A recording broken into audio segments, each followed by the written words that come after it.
How to uninstall Exness app on Android. First of all, unlock your device and open Settings. Scroll down and tap on Apps or Application Manager depending on your device. From the list of installed apps, find and select Exness. On the app info page, tap on the uninstall button. A confirmation message will appear asking if you want to remove the app.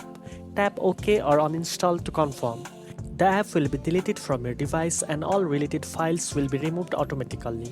This process only takes a few seconds and doesn't require any additional steps. If you ever want to use the app again, you can always reinstall it from the Play Store. Uninstalling the app will not affect your trading account as all of your data and funds remain safe with Exness. Now you know how to uninstall Exness app on Android. If you found this video helpful, don't forget to like, share and subscribe for more trading tips. Thanks for watching and I'll see you in the next one.